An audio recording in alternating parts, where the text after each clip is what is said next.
All right. My mic is gone completely. Greetings. Welcome back to Black Bear News, where everything is connected. Even my microphone. Hopefully, you can hear me okay. StreamYard being weird again about connecting and disconnecting my mic this morning. But hello. Greetings, salutations. There's a lot to cover today. Just, a tip of the iceberg as far as things go.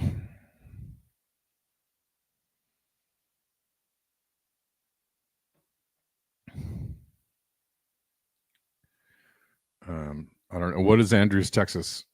Or what does it have to do? There's a lot of places in Texas that are flooding right now. Anyways, good to see you all. We're live on YouTube, X, and on Telegram. If you want to watch the show in Telegram, there's a Telegram chat where you can watch the show in relative privacy. Yeah, I saw it in New Mexico too. Hopefully, friends in New Mexico are okay. Hopefully, Judy's okay.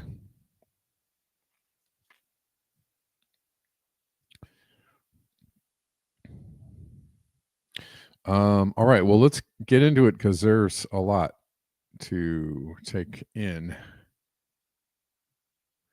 today. Don't know that I'm going to get to everything today. I'm going to try. It is a season of extreme weather, and Mother Nature is going off.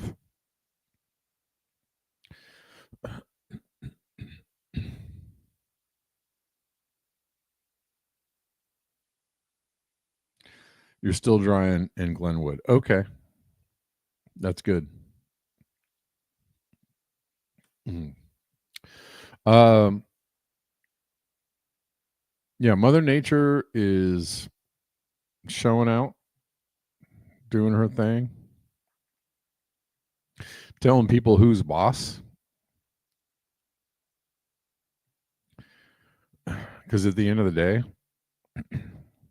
not just Mother Nature, but physics and the universe are way, way stronger than we will ever be.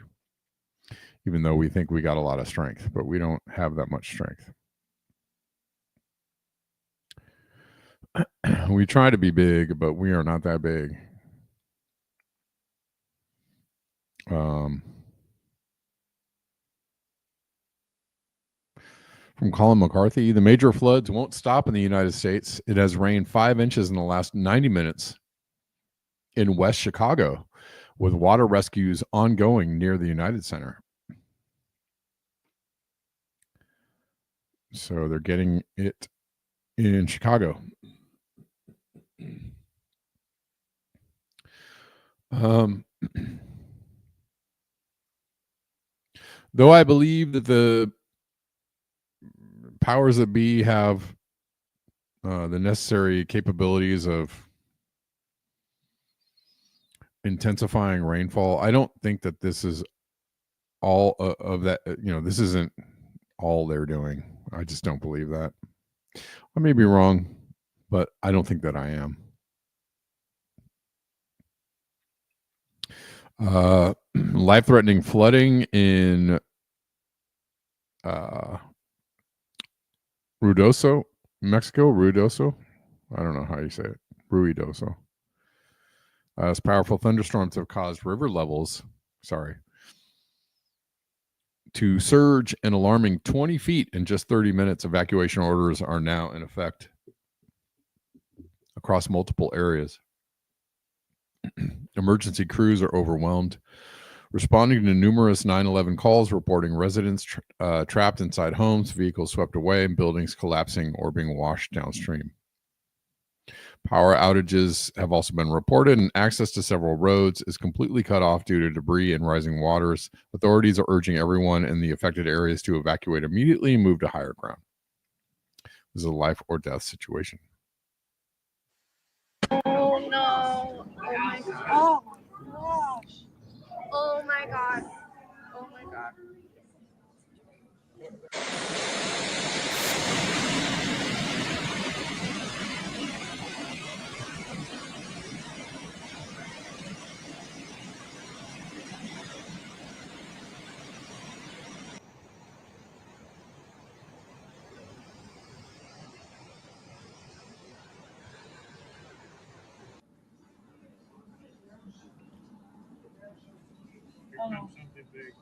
Oh.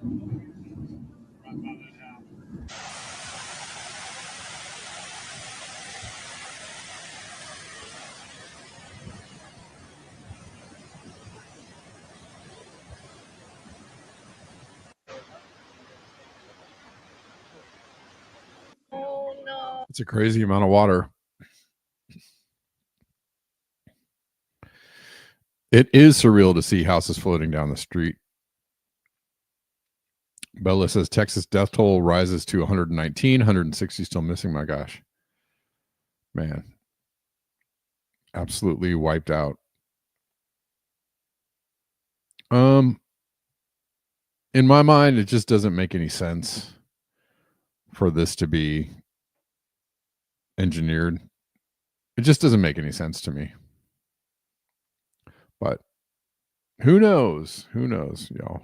Maybe it's just all part of a terror campaign. There are a lot of people saying things of that nature on X right now. I just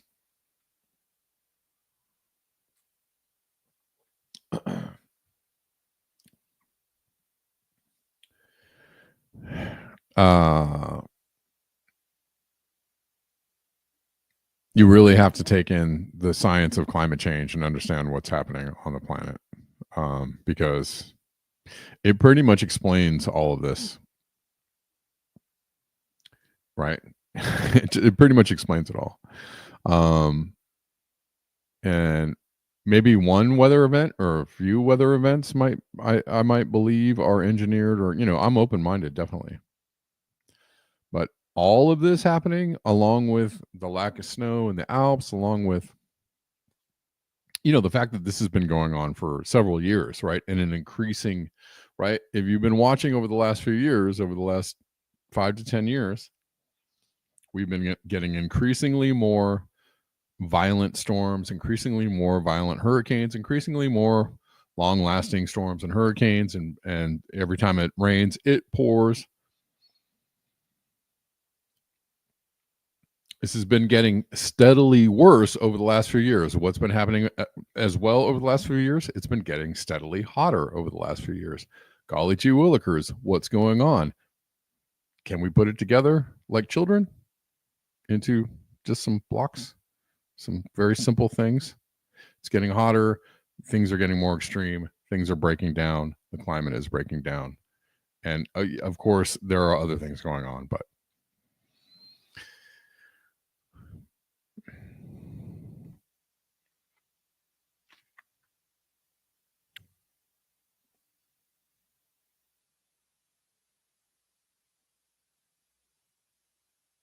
all right.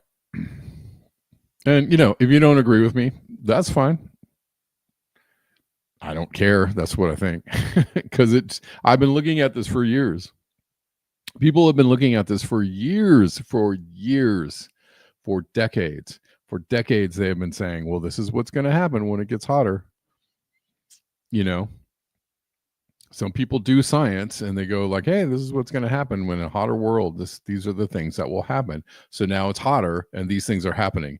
It's like, you don't have to overthink it. You don't have to really get into yes, again, on a localized, regional, maybe 1 or 2 case basis, you might go, oh, was this engineered, or was there something hinky going on here? Or was a situation mismanaged? Right? A situation that happened on its own, but was mismanaged into a much more distressing situation. Of all those things can happen, right?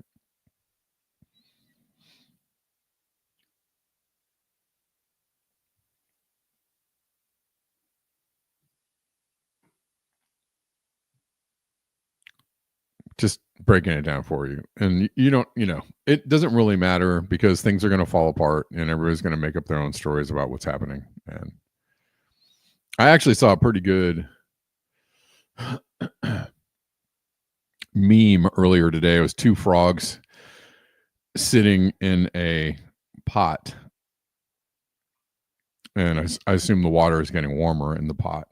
And one of the frogs is saying, well, there's evidence that the temperature of water goes up and down over the last several years.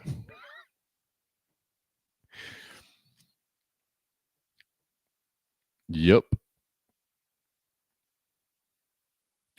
But, if you're feeling froggy, jump Flash flooding in Mesquite, Texas.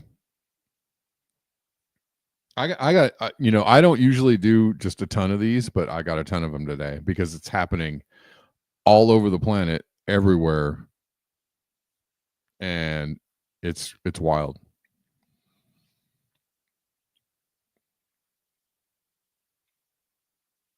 Oh, I am well aware of that, Salt Lakers. I'm well aware of the number of experiments the government has done, of the number of times the government has lied, of the number of things that the government has made up. I'm absolutely aware of it. I'm not denying that they aren't above doing some kind of something. But this stuff is happening in, Bangladesh, China, just everywhere.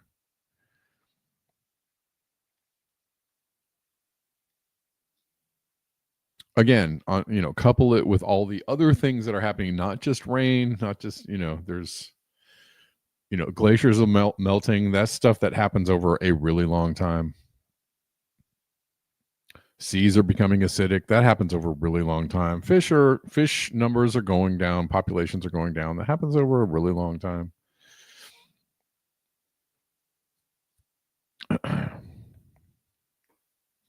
It's almost as if something has changed the climate. Yeah.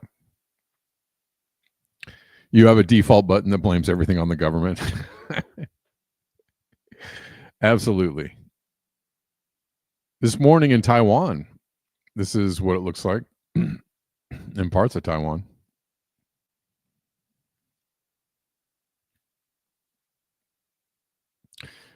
This is Sallisaw, Oklahoma. I heard that Arkansas also got some.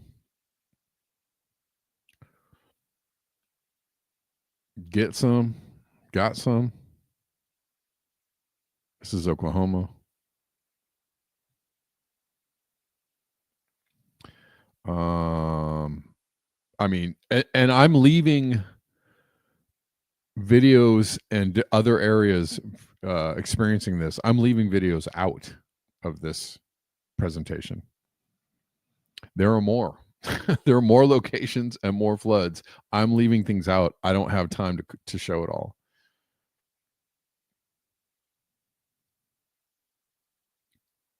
This is in Bangladesh.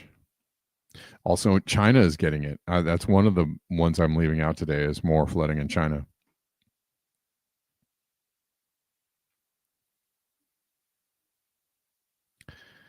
I know it's not very popular, and I just don't really care because I think that you should know what's going on. I'm telling you this is going on because I think people should know what's going on, because as things break down politically, in the political climate, the literal climate is going to break down too, and you're going to have to deal with it. You're going to have to take precautions and or evasive maneuvers in order to deal with this stuff. You are going to be out of your house someday. Like I'm out of my house. My house isn't there anymore. You listening, random follower or viewer listening, there is a good chance that you will be forced out of your living situation by something, an extreme weather event, or something going on, or fallout from an extreme weather event. So, I say this, I don't, I say this just out of duty to warn, right? Like I'm a journalist. I'm reporting what I'm seeing, and I'm reporting what I think it is. And in the future, I think that you should triangulate what's happening with the future and the fact that, you might be in a situation sooner or later where you're going to have to evacuate and or think about, leaving all your stuff behind and go somewhere else. This is most likely going to happen, or, just doing everyday stuff, right? Being affected, taking a vacation somewhere and suddenly being accosted by whatever it might be. I have known plenty of friends and people out there who have, hey, I'm going to go do this vacation. Hey, I'm going to this event over here. Hey, I'm going to go see this concert over here. Hey, I'm going on this trip over here. And their whole entire trip got smashed because of an extreme weather situation. They either got there and got flooded out, or they didn't even make it there because of extreme weather. This is already a thing that's going on with people, and it's going to go on. It's going to happen more frequently and to more people. Just be advised. That's all.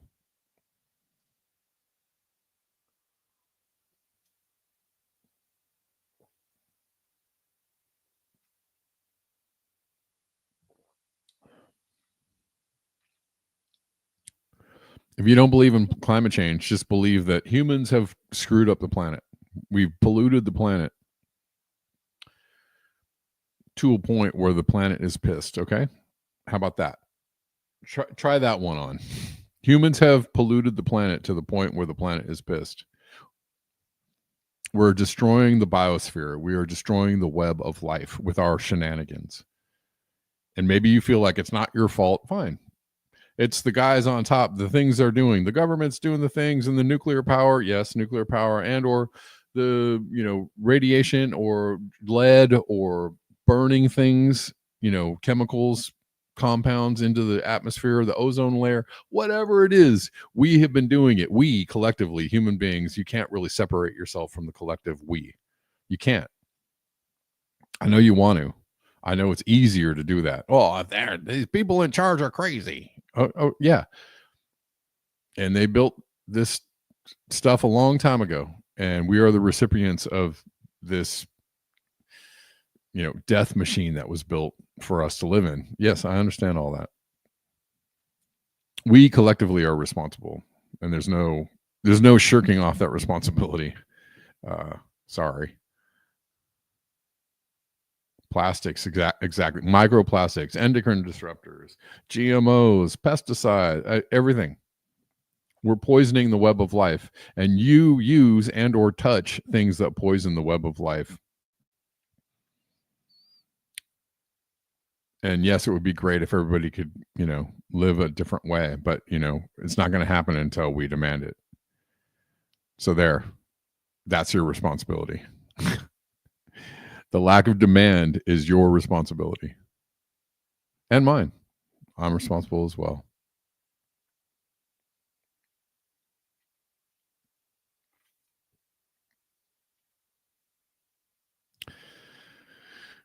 Let's see. What else? Well, here you go. NBC confirms cloud seeding operations were in fact conducted 2 days before the Texas flooding disaster. Yeah, but does that explain Chicago? Does that explain Bangladesh, Taiwan, China? No, it doesn't. So, I don't know. I don't know which one. Times you might have seen posts or videos connecting cloud seeding to what is happening in Texas. And then earlier tonight, the CEO of a weather modification company confirmed that planes in Texas did release silver iode into the atmosphere 2 days before the floods. But he also explained why he says scientifically it does not mean that the two events are connected. Watch this. We're talking about this guy is a effing plant.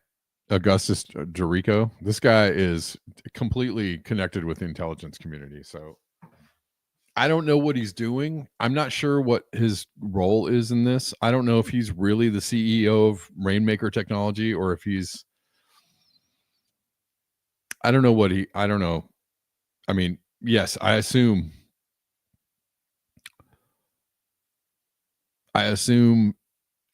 he's the CEO of Rainmaker Technology, but this guy there's something hinky about this guy.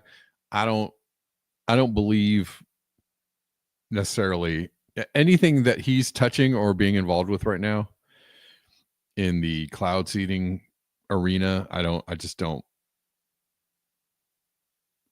Basically, this guy is full of shit.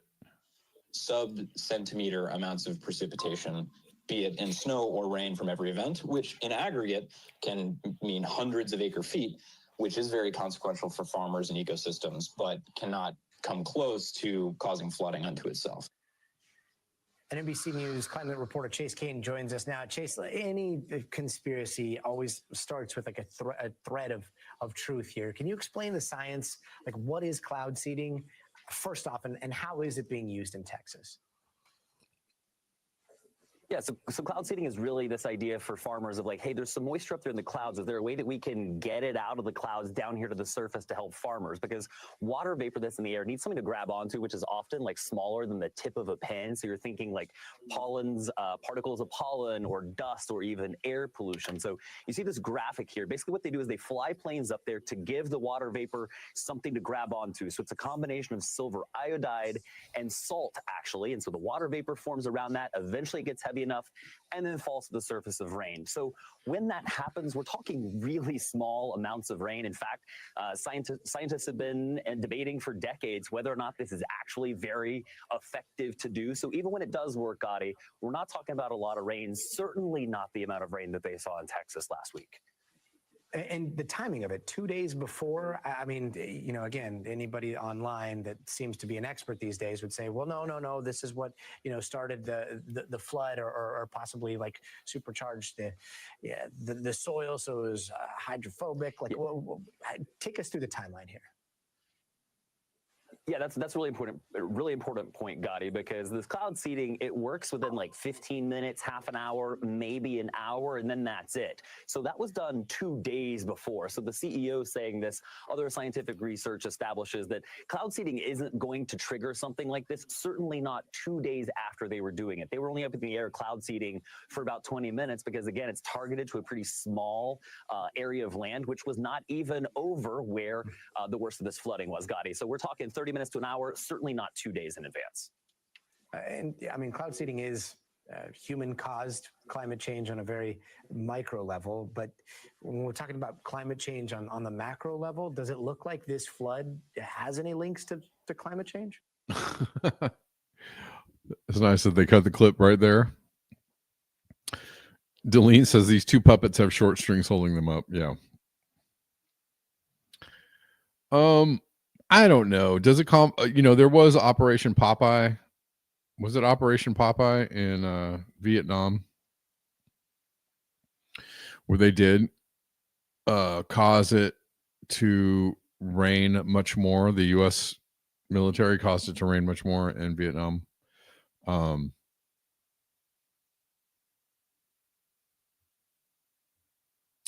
don't know.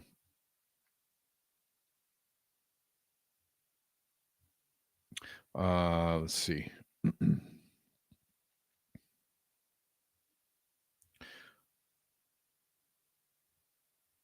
Again, I don't think it just doesn't really make a lot of sense to me, unless you're trying to build your economy on disaster relief, which I don't know. I don't know.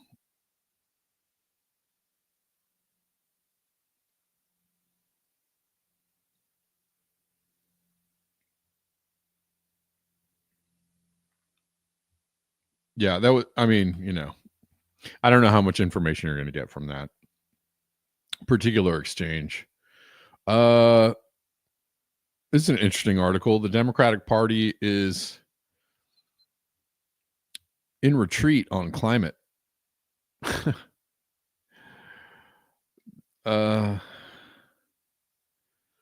Stretching? What do you mean? I mean, I don't. Oh, you mean like building your economy on disaster recovery? I mean, yeah, I don't know. It just doesn't really make a lot of sense. But yes, cloud seeding and solar radiation management are two completely different technologies. Yes.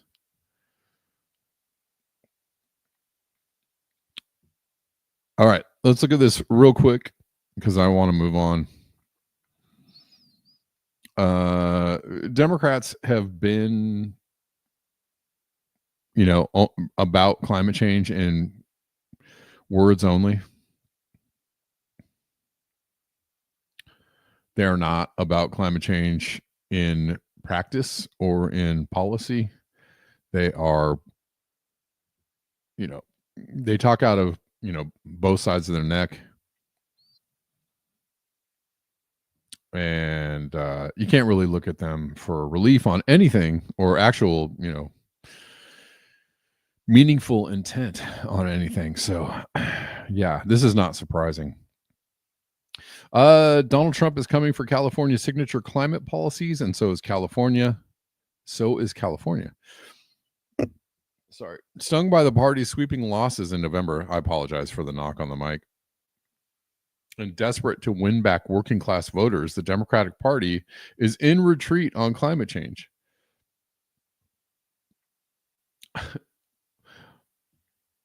Why? Because it doesn't matter whether it's real or not. It just matters whether people want to hear, certain words or not. That's how unserious politicians are in general. Nowhere is that retrenchment more jarring than in the nation's most populous state, a longtime bastion of progressive politics on the environment. In the past 2 weeks alone, California Democrats have retrenched on environmental reviews for construction projects, a cap on oil industry profits, and clean fuel mandates. Elected officials are warning that ambitious laws and mandates are driving up the state's onerous cost of living, echoing long-standing Republican arguments and frustrating some allies who say Democrats are capitulating to political pressure. California was the vocal climate leader during the first Trump administration, says Chris Chavez, Deputy Policy Director for the Coalition of Clean Air. It's questionable whether or not that leadership is still there. California leaders are still positioning themselves as the vanguard of the resistance to the president's environmental rollbacks, and polls still consistently find voters believe addressing climate change is worth the cost. Gavin Newsom has sued to block Trump's removal of California's permission to enforce its clean car standards and vowed to extend a landmark cap and trade program imperiled by Trump. But they're in a far different position than during Trump's first term, when they were signaling deals with automakers to keep the state's emission rules afloat. And even 2 years ago, when they were taking on oil companies by threatening to cap their profits. It's a reversal that is dismaying to climate activists, an outspoken part of the Democratic Party's base, and it's a trade-off freighted with significant and potentially long-lasting policy implications party leaders are making in an effort to regain political strength. We've got some challenges, and so it just requires some new considerations. Newsom told reporters last week after his administration proposed steering clear of the oil profits cap as a way to keep refineries open. It's not rolling back anything. That's actually marching forward in a way that's is thoughtful and considered.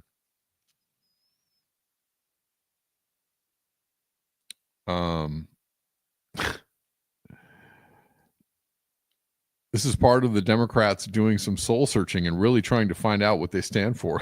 They don't, or coming to the realization that they don't stand for anything, I guess.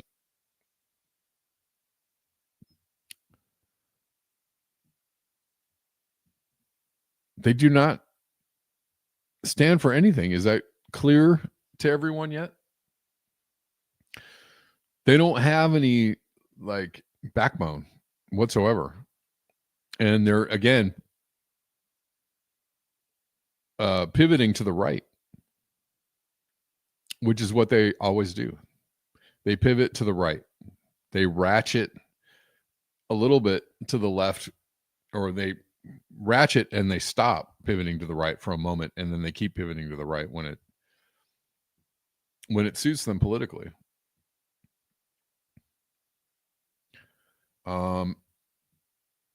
The Democrats are not helping themselves because, they're not. I don't really hear any Democrat. Do you see any clips of, I see a few clips of liberals or Democrats out there maybe saying stuff about Trump, but really on the whole, do you see anybody saying anything about what's going on? It's very, very weak. Very weak. I really don't see a lot. I don't see a lot of Democratic leaders saying no, this is absolutely, unacceptable, and we're going to fight this, and people don't want this, and we're going to organize and, get the masses out against it. No.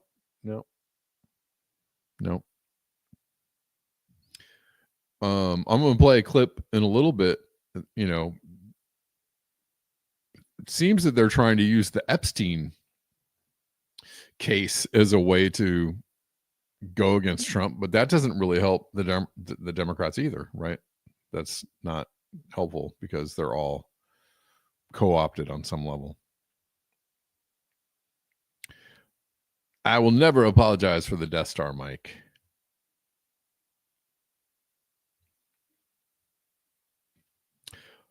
I mean, it's the same as all the corporations out there who have backtracked on like DEI initiatives, which were fake in the first place, right? That's the problem with Democrats is their appeal to liberal voters, so their appeal to all these different factions of a liberal base are all fake. They're not based on any true conviction, and they're willing to just jettison it as soon as it might cost them some votes or some support. The Democrats are a mess. The Democrats are absolutely a mess. And if they think that Gavin Newsom is going to be someone that they can put up against whoever in the next election, that is a joke. That's the worst thing I've ever heard. Like, why would you do that? Gavin Newsom is slicker than the freaking oil can from Wizard of Oz. Nobody believes that guy. Nobody trusts that guy. He is a pariah in his own state. He's a pariah. Like, nobody likes Gavin Newsom. Who knows anything about anything? Nobody likes that guy. And nationally, no, he's not. It's not going to work.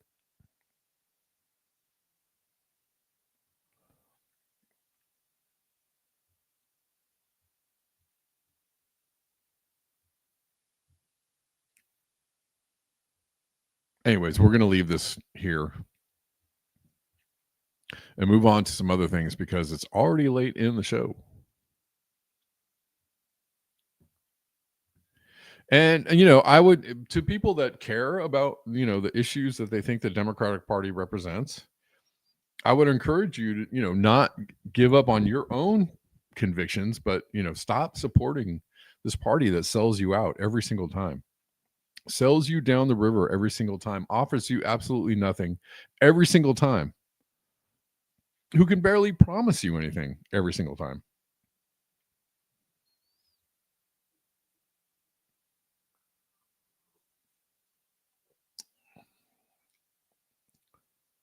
That doesn't mean vote Republican. Okay.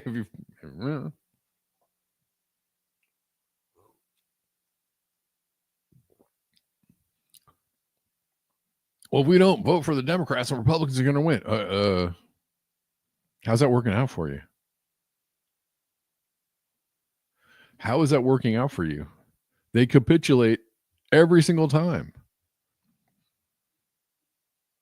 You vote for them and they lose, or you vote for them and they capitulate. How is that working out for you? I can see that X is really making sure that nobody's watching my show. No, there's plenty of people watching the show. I know you guys just...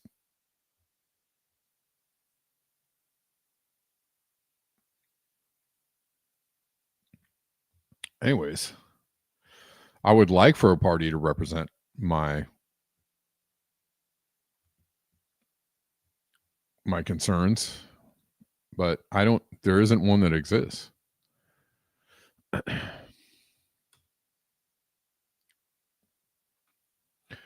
if you've noticed, we've been moving to the right for several decades. It's been several decades. George Carlin was right about it all. We've been shifting to the right for several decades. We have not been going left. Sorry, people. The biggest left movement or left, kind of shift was during, Bernie's first run. And that was squashed immediately. And that was a shift in words only, right? It was just a lot of really nice talking points. And that ended up being nothing, right? Nothing. None of those talking points were ever considered. And they were laughed. laughed at the end of the day, laughed at by everybody on TV, NBC, right or left leaning. They were like, ha ha ha, ha. Tax the rich, how are you going to pay for it? They're laughing at you.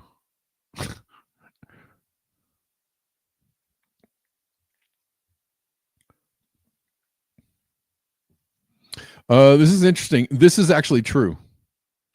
I live in LA, and this is actually true. How many illegals are really in Los Angeles? This is the 101 freeway, one of the busiest freeways in LA. This is just outside of Los Angeles, heading into LA at 8 a.m. on a workday. If you've been to LA and you know how insane this is, well, this person thinks that they're. Well, let me see if I can tell you where this is by what it looks like. I don't know if they're actually correct in their location.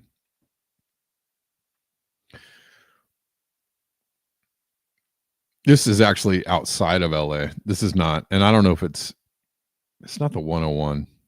This is like the 110. Wrong freeway there, people, but whatever.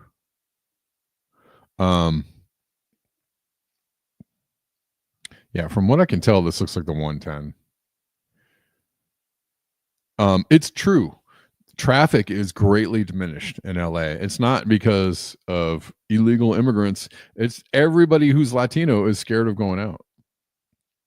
People are scared. People are staying at home. People are not venturing out. I've noticed over the last few weekends, after all the, the ICE activity and the ICE protests, people want to avoid any run-in, right? People are frightened because they're scooping up people. It doesn't matter if you are illegal or not. They're scooping up everybody. So why would, if you were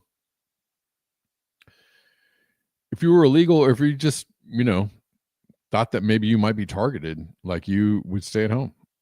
And so it is pretty empty out on the roads out there. I was driving during rush hour the other day, a day or two ago, and there was it was supposed to be chock clogged on the freeways, and it was wide open on the freeways. So that is true, but it's not. Everybody staying home is not. They're trying to make it seem like there's so many illegal people in LA. No, that's not what it is.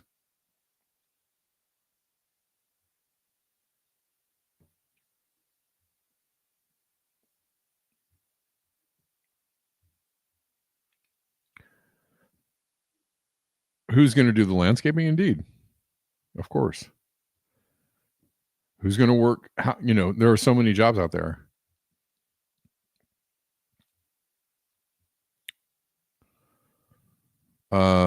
This is Christopher Webb. ICE's reckless actions are going to get somebody killed. This is outside 100 Montgomery Street in San Francisco's financial district. If you need any further proof that these newbie ICE hires aren't properly chained, this is it.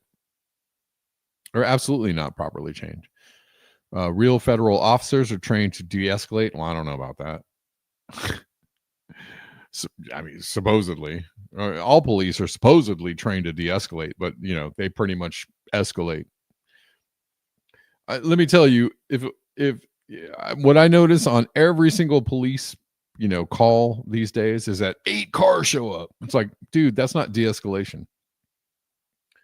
That's over representation of police, right? They'll show up a guy on a bicycle, homeless guy on a bicycle, drunk, and there's like 8 police cars. Like, dude, there's no need for 8 freaking police cars here at all. And they do that every single time. It's just ridiculous.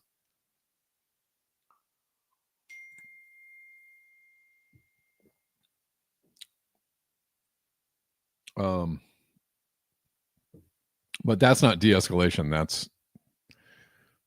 That's escalation. Anyways, this is pretty wild footage here.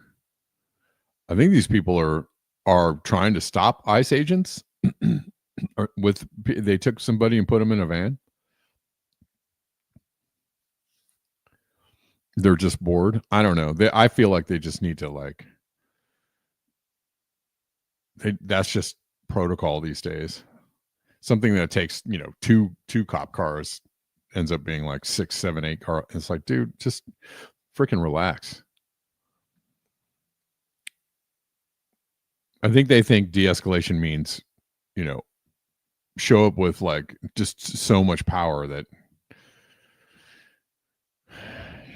you're going to squash whatever's happening. I don't know. Here's something from LA. And again, this is what people are doing to fight back against ICE. And it seems to be pretty effective when it can be done effectively. Masked ICE Nazis rolled up on the wrong LA neighborhood to kidnap some folks. So the community dog walked their asses back to their unmarked cars and sent them on their way.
Anyways, that's how it's done. Some places in LA, the people are just not having it and showing people that they can push back. And this is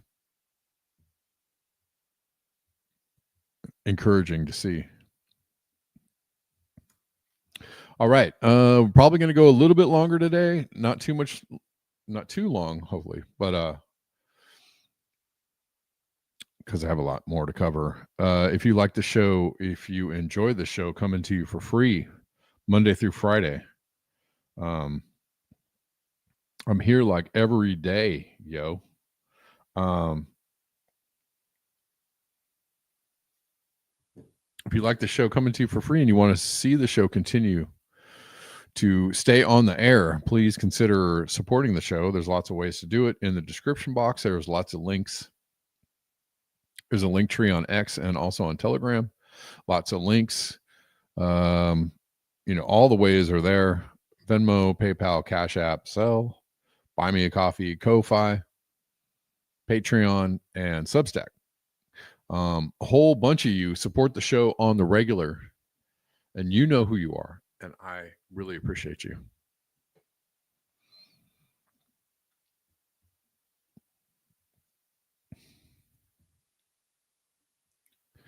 All right, we're going to move on to Epstein, because Epstein is, I mean, well, getting a lot of coverage, the Epstein case. I mean, for good reason, because the FBI and the DOJ just came out and said he killed himself and there's no Epstein files and there's nothing to see here. And people are like, what? You told us for the last several months, if not several years, that you were going to release the files and we were going to get to the bottom of this and people were going to face some consequences and maybe we'd get some real information. And then it just became, nope, there's nothing to see here. I don't know why are you talking about Epstein, man? That guy is he's just, everybody's sick of talking about him. That's what Trump said.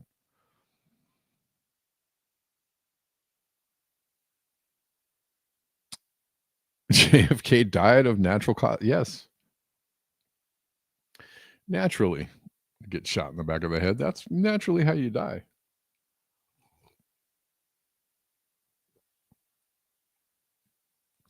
Or the front of the head, whichever it is.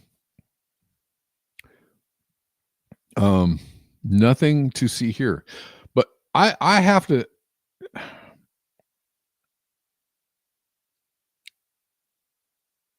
I have to call out Michael Tracy. I have serious questions about your intelligence right now, Michael Tracy. I feel like this guy is sending people on a big goof. I don't know if he's joking or not, but Michael Tracy, this is what he had to say on Twitter. And I'm like, and people, of course, were incensed. I mean, I don't know. Michael Tracy has a habit of being contrarian. In some ways that I appreciate, but not in this way. Because I feel like he's really just intentionally ignoring some very obvious things in order to be contentious or adversarial on this point. And I don't get it. I don't get it at all.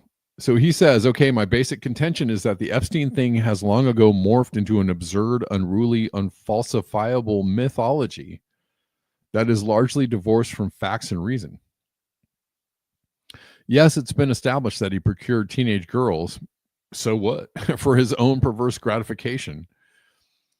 But it doesn't follow that some sprawling pedophilic sex trafficking network must therefore exist and is now supposedly being covered up by the Trump administration. Say what the what?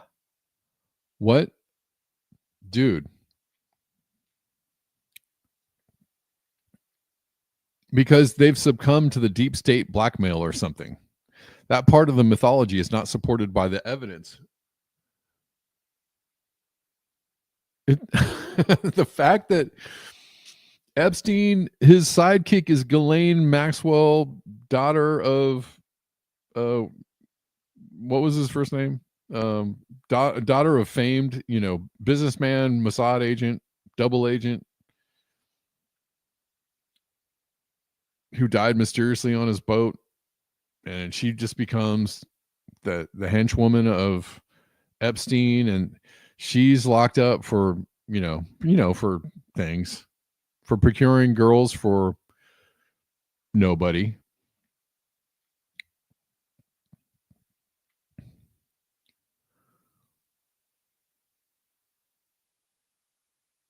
People just want to believe it because it's tantalizing and emotionally satisfying and validates their preconceived ideas of elite depravity.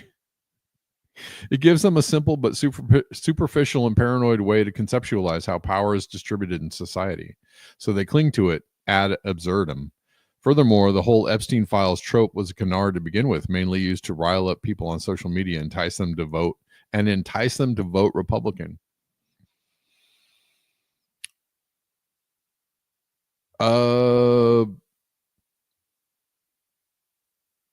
Yeah, dude.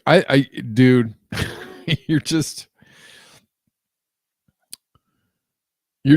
leaving out a whole lot of information, and I just have to call into question your sense of journalism on any level. Like you're leaving a whole lot of information out in order to make this statement. And so I don't know. I told him as much as nicely as I could. What was her dad's name? It was obviously Maxwell, but what was his first name?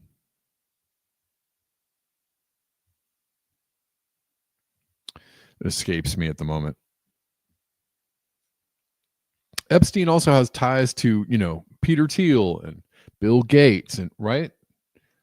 All these, and JP Morgan, and they've paid out settlements to girls who have claimed, he's saying, well, he was just procuring women for himself. So that's it. That's the end of the story. That's what Michael Tracy is trying to put to people, is that, well, he was just a sicko, and that's as far as it went. But famous people didn't get on his plane and travel to his private island where he just procured girls for himself and his own sick things. The people on the plane, they weren't doing anything. You're full of shit, Michael Tracy. Oh my God, it makes me really angry. Actually, you're just. Now I feel suddenly filled with expletives. I'm not going to go there. Is Tracy? Oh well, yeah. Maybe that's it. Is he running cover? Is that what it is? Because I just feel like, whoa, you really have to work really hard not to see the implications of what is going on. Is that what it is? Robert Maxwell, thank you. I had too many names in my head to get it right. I was like, Alan, John. Oh, Robert. Yes.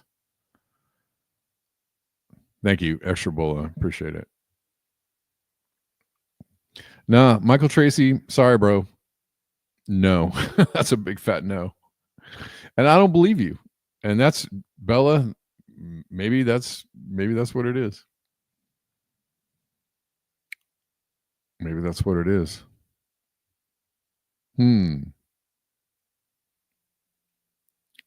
Everybody was like, dude, he's like, there's no evidence of him running a pedophile ring. Well, okay. So somebody who's found guilty of procuring, hundreds of girls, who has ties to very, very famous and wealthy and powerful people, and ties to JP Morgan, and billions of dollars in transactions with JP Morgan, and got a house in New York for $1. Like, nope, he's not procuring girls for anyone else. Nope. There's no evidence of it. Dude, you are not a reporter. Take your badge off, hand it in, hand your journalist certificate in, and just fucking take a hike. Fucking moron. Okay, that's it. Okay. If I think about it anymore, I'm going to get really mad. It's fucking moron.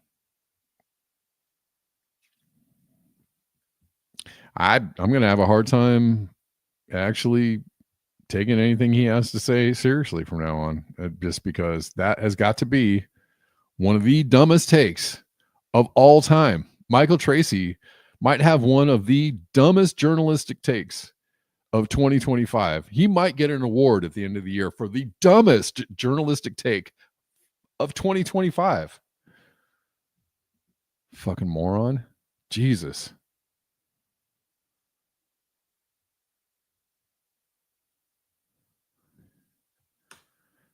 Okay. Like, go away, dude. Here, if you're not, if there's no, he's not connected to wealthy and powerful people. The sister of Ghislaine is the technological director of the World Economic Forum. Ghislaine's sister works for the World Economic Forum. So there's no.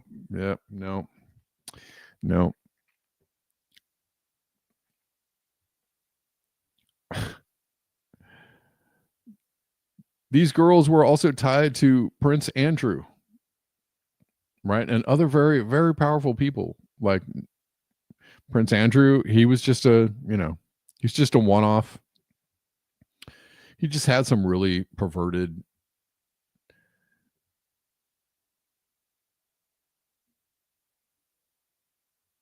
predilections. What is that? Is that all it was? Oh, yeah, the royal family, they're mostly cool people, but Prince Andrew was a weirdo, so we had to kick him out. But that's it. That's as far as it went. All right. Okay.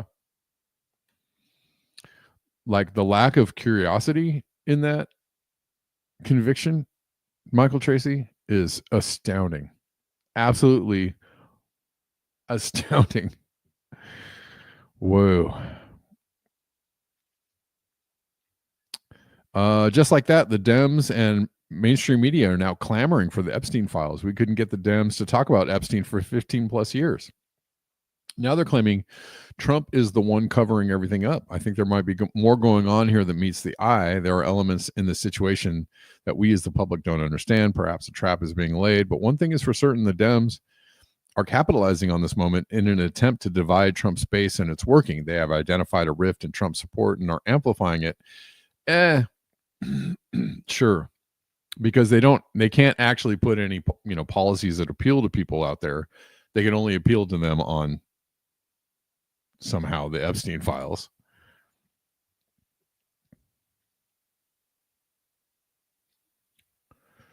But what else? So what's really going on here? I mean, what's really going on? Well, experts such as our friend Julie Brown from the Miami Herald, who's been covering Epstein for years, say that the notion of Epstein having an easy-to-access client list is likely a red herring. And that's what the Trump administration is relying on, that there likely isn't a list per se. But they are also now relying on the fact that because it's MAGA influencers who often put forward so many falsehoods, legacy news media won't push the point, that while there might not be a list, there are certainly files that can be released. There's a trove of information that the Trump administration is right now refusing to share. Information that could well point to the powerful folks who availed themselves of the sex trafficking victims of Jeffrey Epstein. If you go, for example, to the FBI vault online, you can see that there are 22 files containing thousands of pages. Most of them are heavily redacted. Now, sure, of course, redact the names and identifying characteristics of the victims. But why not make the victim and witness testimonies public? As Julie Brown points out, there's still so much we don't know from the investigations by U.S. attorneys in Miami and in New York. There you go, Poppy Davis. Virgin Islands and New Mexico. Brown writes that there's still more evidence that hasn't been published, including, quote, Epstein kept video cameras in most of his residences, and Epstein's autopsy, nor the report of the investigation into his death, has ever been made public. So while there may not be an official client list to be released, as the administration is now saying, there's a lot of extra information that is not being made public, despite Trump's Justice Department basically now saying case closed. This isn't going to go away. The public, you're being played for fools here. That I like that. Sticky Notes. That would make a good song. I like it.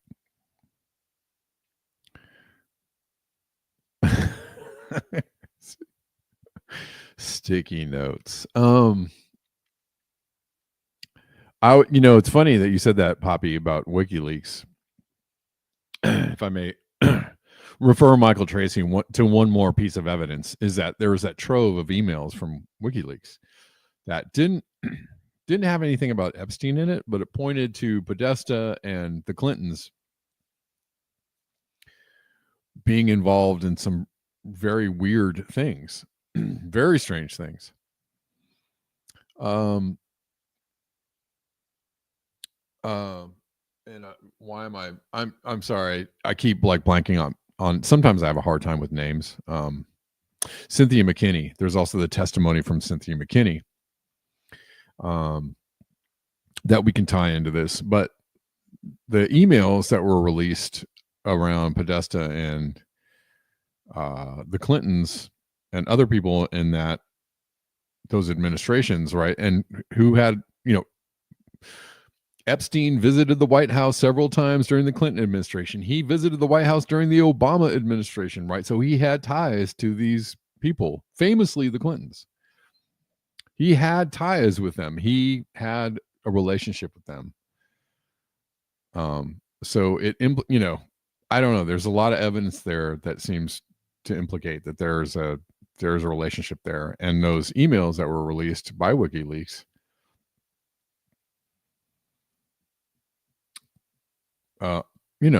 divulged a lot of strange things that were going on.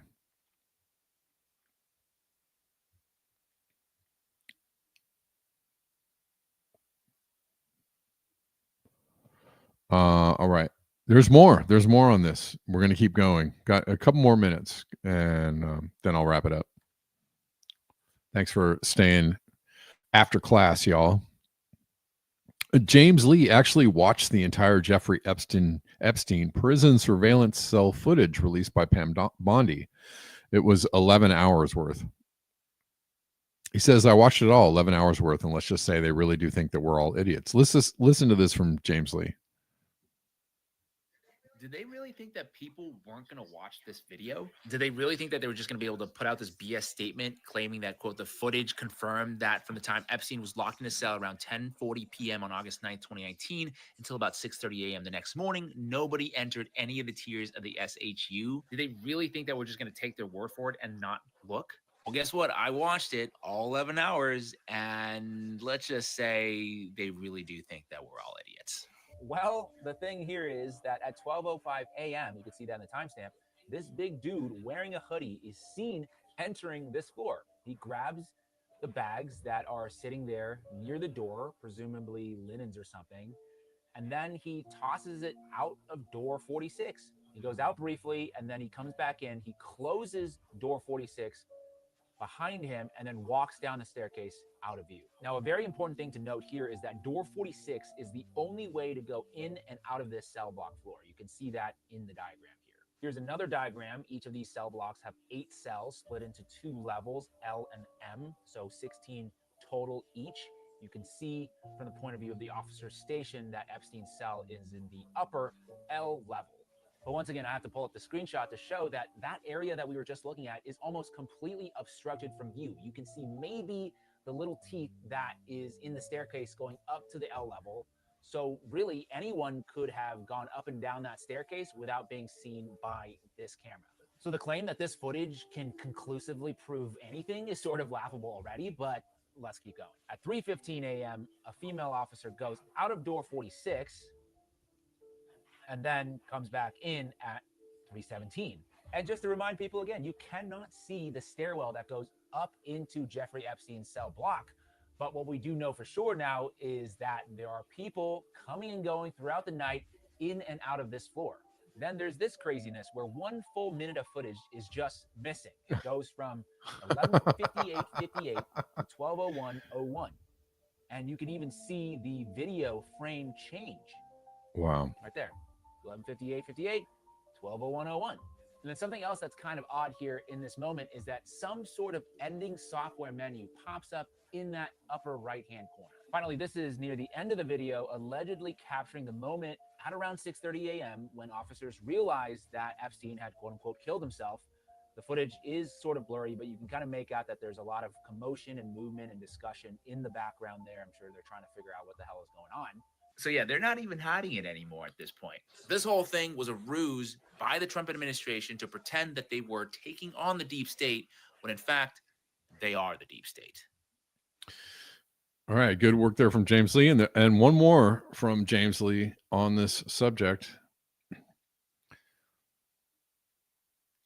And he's just talking about this interview with Sagar and Tucker.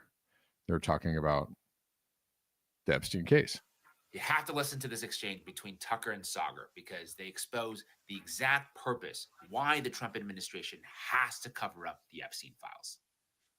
The whole thing that this tape shows he didn't kill himself is like a joke. But worse than that, it's a joke that we all get. Like, they're not fooling anybody. So I feel like we're at a dangerous point now. Yeah, I agree, because the lie is more it's not the lie at this point is not even part of trying to convince any of this is true. Yes. The lie is a signal to everybody else involved in the scheme that to the ultimate ends, the United States government will go to protect all of you. Yes. And that's the for Man, what is that smart. purpose? Can you say that again? Okay, Yes. so I'm sorry, it's a signal. The lie is not for you and me. The lie is for those implicated to say, no matter what, we will protect you. And then we have to start asking the question, why? As in, what is the purpose of this entire thing? Why does it matter that it happens right before the Israeli prime minister comes to Washington for the 3rd time? Ooh, a lot of noticing going on in that last part. And the timing of that, definitely not a coincidence. I mean, it's basically undeniable at this point that this story is about intelligence, specifically Epstein's ties to a certain foreign intelligence. That's why we have to keep asking about Epstein, because our national sovereignty is literally at stake here. All right. Now, James Lee is doing some journalism. Thanks, James Lee,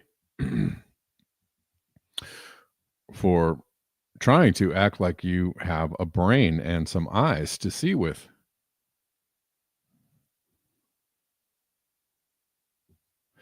By the way, if you're watching, like the video, retweet, reshare, whatever it is, repost the video.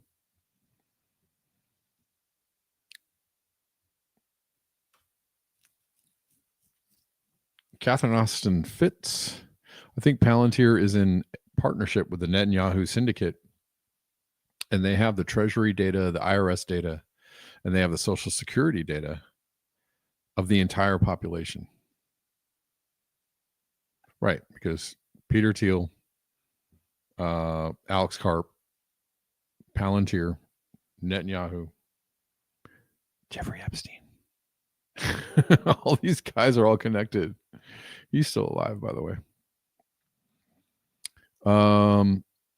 The clip of Fitz, a former Assistant Secretary of Housing and Urban Development, says blah, blah, blah, blah, blah. Okay, we'll watch this real quick. It's 3 minutes. I think Palantir is in partnership with Netanyahu Syndicate and the breakaways. I don't, you know. But they have contracts with Health and Human Services. They have contracts. The government pays them massive amounts massive amounts of money. Massive amounts of money. And so if you look at the Doge theft, what you've done is you've moved between the government contracts. You know, there's a new sole source ICE contract on the way to Palantir as well. That's just announced. I just found that last night. So you've got, you know, you basically, they have the Treasury data, they have the IRS data, they have the Social Security data. They now they're going to have all the ICE data. They had some already. Yeah. They had some already, and then Trump has announced he wants to privatize Freddie and Fannie, but Palantir's going to underwrite all the packages before they come into Freddie and Fannie. So they're going to have all the housing data, and we know HHS has said they're organizing all the health, public and private health data. So I'm assuming that's going in as well. And basically, you're talking about that data being managed and I think at this point basically privatized into AI. Owned by they're going to effectively own it. They're going to have AI running it. And one of these things, I don't know if they will legally technically own, because if you look at how it was transferred, so the Doge operation, if I'm right, and this is my hypothesis, if the Doge operation did what I think, they transferred all the data and they did it when an XAI announced a partnership with Palantir. Yes. And then the government turned around, and Palantir had a lot of contracts with those agencies anyway, but then they gave them additional contracts. And so they have money, especially the ICE is going to be sole source, so you can just do pretty much whatever you want. So they have plenty of money to manage that data. And yes, I think they have it on a private basis. And what's interesting, I have somebody, a professional that I work with who for his business has to do income verification. And magically 2 weeks after Doge got the Treasury, Social Security, and IRS, suddenly the income verification service he uses announces they have 100% of Americans now complete data on everyone magically. It's astonishing. And one of the elements of the ICE contract is that they can track immigrants' location in real time through Palantir back to ICE. You know, that's the kind of surveillance. They can attract everyone. Exactly. Right. There's absolutely no reason that doesn't apply to the citizens. You know, the ICE story is complicated because there are multiple things going on, but there's no doubt the primary thing going on is building a complete biometric surveillance of the entire population. So you Okay. Right. And we know all the people that are involved in that. And lastly, Israel signed an agreement with the U.S. to cooperate in AI. Really? Like they weren't already cooperating in AI, but they signed it and made it official. Again, for like the 10th time. I think they've been cooperating for a while. Yeah. Anyways. It's very frightening stuff, y'all. That's what it is. Not great. Not great. Thanks for watching, y'all. I don't know if I have anybody to thank years of yet. But we shall see.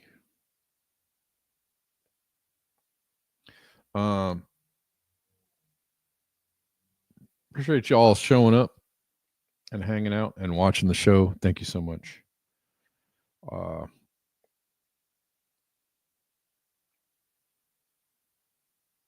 You is the best.